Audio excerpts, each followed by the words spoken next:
હું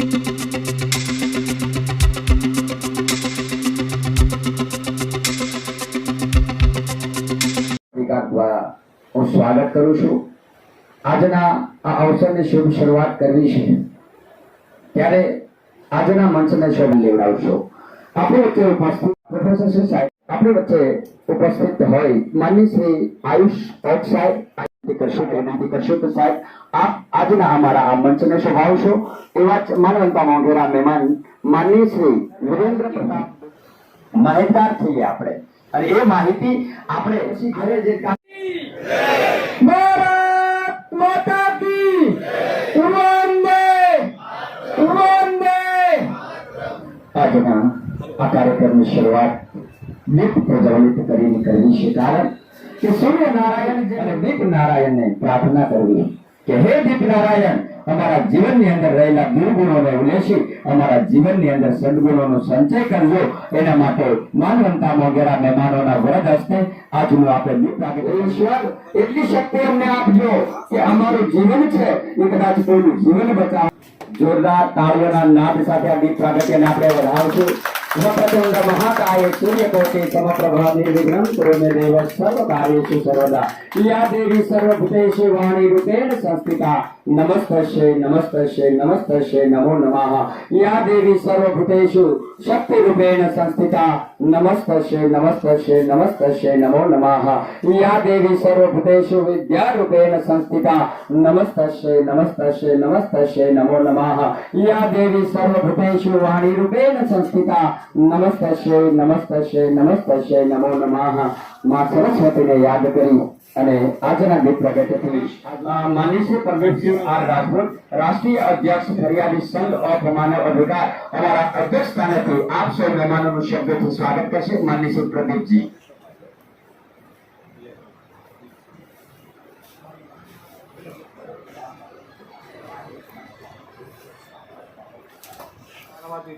मानवाधिकार के उपलक्ष्य में आयोजित मानवाधिकार मंथन के कार्यक्रम में हमारे बीच हमारे मुख्य अतिथि शीतलबेन तंबाकूवाला, सामाजिक कार्यकर शांतिलाल भाई काकरिया जी, एक सामाजिक कार्यकर अपने रंजन बेन और हमारे प्रदेश के प्रमुख तैयब भाई चन्नीवाला, श्रवण कुमार सिंह जी और राष्ट्रीय महामंत्री कौशिक भाई पटेल जी और मंत्री संजय शाह जी,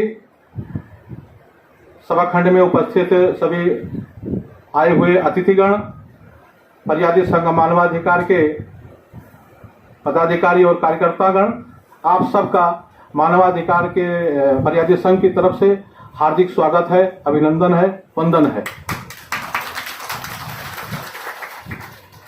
और संवर्धन किस हिसाब से हो, कैसे हो, आज हम इसमें मानवाधिकार मंथन के माध्यम से बातचीत करने के लिए और जानने के लिए यहाँ उपस्थित हुए हैं। एक बार फिर मैं अंतर्राष्ट्रीय मानवाधिकार के उपलक्ष्य पर आपको हार्दिक बधाई देते हुए आपका फिर से हार्दिक स्वागत और अभिनंदन करता हूँ। जय हिंद, जय भारत। हमारी संस्था वती अमरा सौना वती अमरा अध्यक्षश्रीए आप सौने आवकार्या छे, आप सौનું અભિવાદન કર્યું છે। પણ સાહેબ આપણા આંગણે જ્યારે મહેમાન પધારતા હોય ત્યારે એવા માનવંતા મોંઘેરા મહેમાનો કે એમને કંઈક એવું સન્માન આપીએ કે સાહેબ કાયમને માટે એ અમારું સંભાળનું બની રહે ન આવી શકે પણ અમારી સંસ્થાના આમંત્રણને માન આપી અમારા પ્રેમના તાતણે આવ્યા છે। એકવાર જોરદાર તાળીઓથી મંચના મહેમાન વધાવવા છે।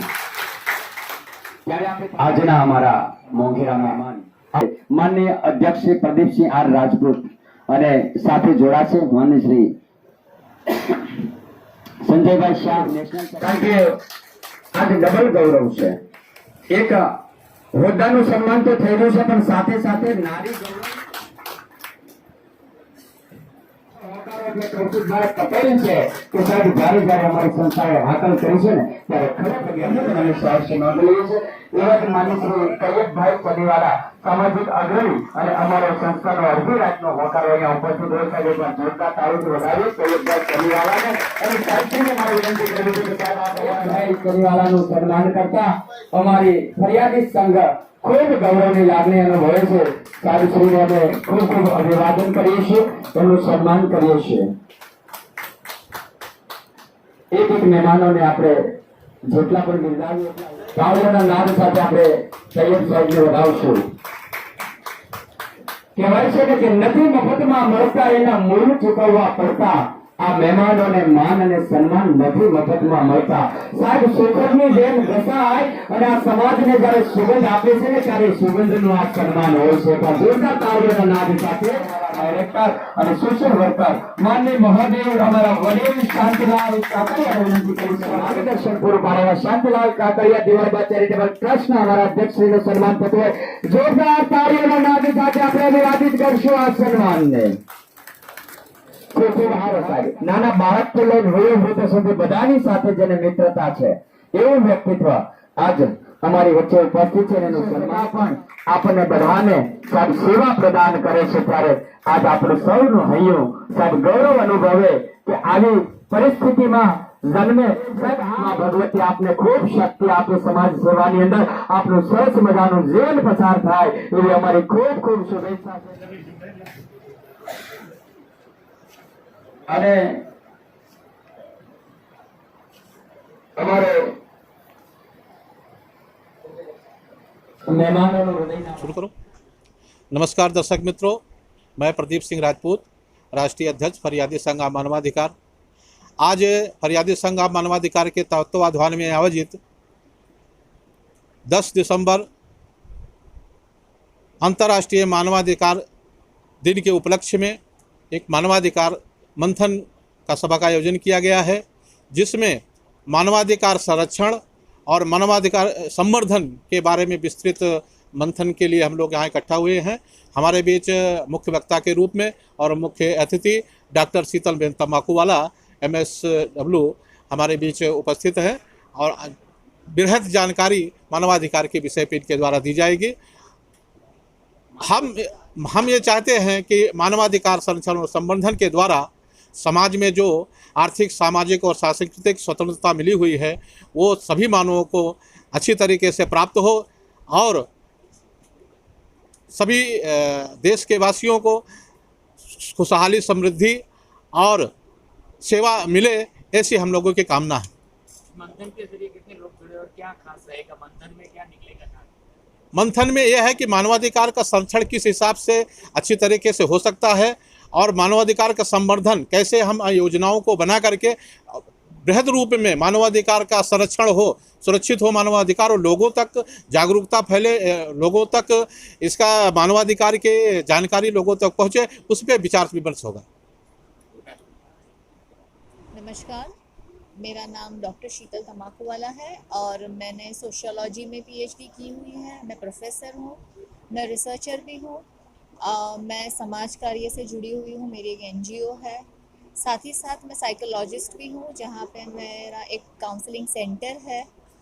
अब ये तीन जो है ना, सोशियोलॉजी है, सोशल वर्क है और साइकोलॉजी है, ये तीन जुड़े हुए हैं। क्योंकि जैसे ही मैंने मेरा career as a professor start किया, तब मुझे पता चला कि समाज में जितनी भी पीड़ाएं हैं उसके लिए समाज का ज्ञान होना ही नहीं ज़रूरी है, उसके समस्याओं का ज्ञान होना भी ज़रूरी है और मानव के विचारों का, मन का ज्ञान होना भी बहुत ज़रूरी है। साथ ही साथ मैंने पढ़ती गई, मैंने बहुत सारे संशोधन किए हैं।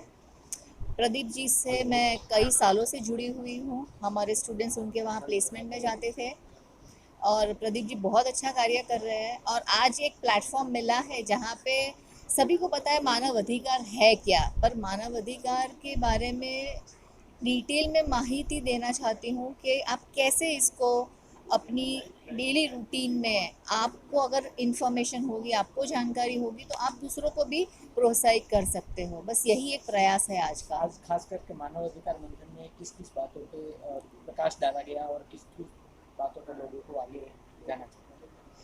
बेसिकली हमारे इंडिया में सबको पता है कि डेमोक्रेटिक कंट्री है, सबको अपने राइट्स के बारे में पता है, अपने हक के बारे में पता है, पर जो बेसिक इन्फॉर्मेशन होनी चाहिए संविधान में क्या क्या प्राविधान है, कितनी हमारे आर्टिकल्स है, वो किसी को पता नहीं है। मैं ऐसा नहीं कहती कि आपको कॉन्स्टिट्यूशन पूरा आना चाहिए, पर आपको इतनी तो बेसिक माहिती होनी चाहिए कि अगर आप एक मानव हो तो आपके इतने अधिकार है। पूरे विश्व में ये आज का दिन इतने हर्षो उल्लास से मनाया जाता है, जहाँ पे हमारा हमारा देश ही हमें ये प्राविधान देता है कि आपके जितने भी हक हैं आपको मिलने चाहिए, पर लोगों को पता ही नहीं है ये क्या है। आज का ये प्लेटफॉर्म जो है, हम लोग ज़्यादा से ज़्यादा संख्या ये हमारे संघ में जोड़ने की कोशिश करेंगे। लोगों को हम लोग अवेयरनेस प्रोग्राम्स मैं करना चाहती हूँ, जहाँ पे उन लोग को पता चले कि इतना इसका फ़ायदा है। लोगों को साथ जोड़ के एक टीम बना के हम लोग दूसरे लोगों को भी प्रोत्साहित कर सकते हैं। आज का हमारा मुख्य हेतु यही है कि जितने भी लोग, नहीं ओनली और इन सूरत, पर बहुत सारे हमारे सूरत में सबसे ज़्यादा माइग्रेंट है। अब वो माइग्रेंट कम्युनिटी के लिए कितनी सारे प्राविधान हैं वो उनको भी नहीं पता है।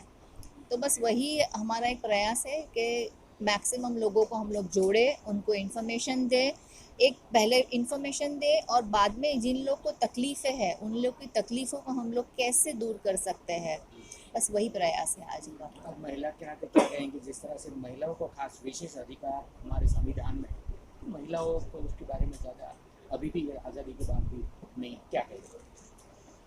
महिलाओं को मैं ऐसा नहीं कह सकती हूँ कि महिलाओं को वो इन्फॉर्मेशन के बारे में पता नहीं है। बहुत सारी महिला जागरूक है आज के देश में, पर जागरूकता जहाँ है वहाँ पे एजुकेशन है, जहाँ पे अवेयरनेस है, पर ऐसे भी बहुत एक ऐसा कॉर्नर है जहाँ पे ऐसी महिला है उनको अपने घर के बारे में भी नहीं पता है। तो हमारा देश ऐसा है ना, विभाजित हो गया है, जहाँ पे एजुकेटेड है उनको सब अपने हक के बारे में पता है, वो लड़ती है, पर एक ऐसा क्लास है जहाँ पे उनको कुछ भी नहीं पता है और वो बस रहती है।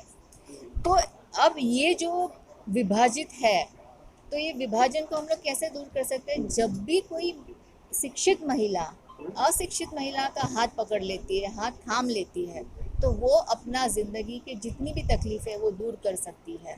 बस यही प्रयास है और यही चाहती हूँ कि आपके पास जितनी भी इंफॉर्मेशन है आप उन लोग तक पहुँचाइए, उन लोग की मदद कीजिए। अवेयरनेस के बावजूद भी अगर समस्याएं होती हैं तो मानव अधिकार की क्या भूमिका रहेगी? मानव अधिकार एक ट्रस्ट है जिसको मैं लास्ट 13 साल से जानती हूँ।